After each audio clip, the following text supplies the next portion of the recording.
বিভাগে এটাকে sir committee গ্রহণ করেছেন, জনগণ সেই স্যার কাঙ্ক্ষিত সুবিধা পাবে। এটা স্যার প্রোটেক্টেড এবং আমরা আশা করছি যে আগামী বছর জুনের মধ্যে আমাদের এই কনস্ট্রাকশন কাজ হয়েছে। And then by again expressing the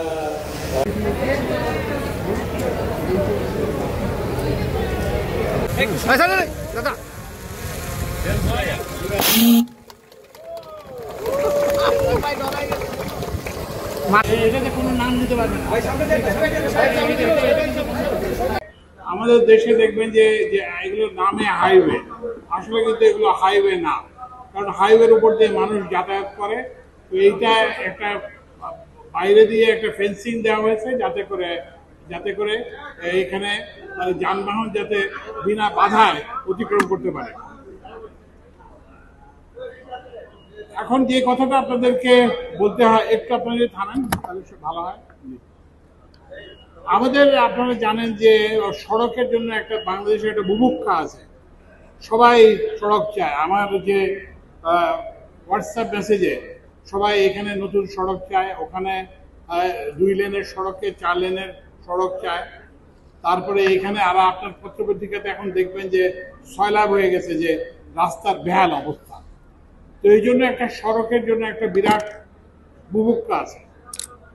তো এখন এই জন্য কিন্তু এই সড়কের উপর জোর দিতে দিয়ে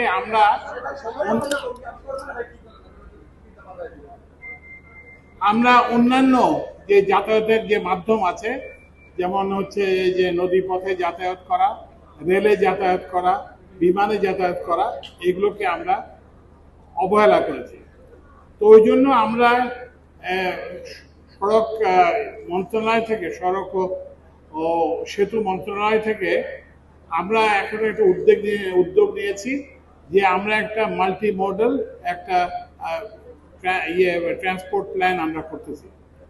তো এই জন্য এই প্ল্যানের মধ্যে আমরা সবকিছুকে একত্র করে দেখব, সড়ককে দেখব, রেলপথকে দেখব, নদীপথকে দেখব, সবগুলোকে আমরা একত্রে করব এবং আমরা যেখানে যেটা উপযুক্ত সেখানে সেটার উপরেই জোর দেব।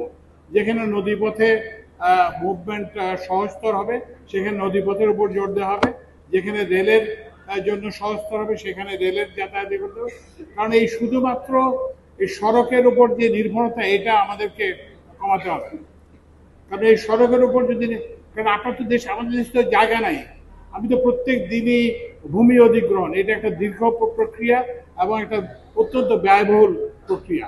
তো এই জন্য আমাদের এই সড়কের যে থেকে আমরা এই বুভুক্ষা থেকে বেরিয়ে আসতে হবে এবং আমরা অন্যান্য মোড অফ ট্রান্সপোর্টেশনের উপরে আমাদেরকে জোর দিতে হবে। আর সড়কের ক্ষেত্রে শুধু যে এটাই সমস্যা তা না, কারণ আমরা তো কত সড়ক বানাবো। আমি তো সবাইকে, আমার সিনিয়র সচিব আছে এখানে ওই যে সড়ক মন্ত্রণালয়ের, আমার কাছে প্রত্যেক দিনই আসে 100 কোটি টাকা, 200 কোটি টাকা, 50 কোটি টাকা কি ওই ভূমি অধিগ্রহণ বাবদ। তো আমি এহসানকে বলি যে এহসান, তুমি যেভাবে ভূমি অধিগ্রহণ করে যাচ্ছ আমাদের তো কবরের জায়গা পাওয়া মুশকিল হবে। কারণ বাংলায় তো অন্য আরো অনেক প্রয়োজন আছে, বাসাবাড়ির প্রয়োজন আছে, শিল্পের প্রয়োজন আছে। ওই জন্য রাস্তাকে আমরা একটা ইয়েতে আনতে হবে, এটা একটা সমস্যা।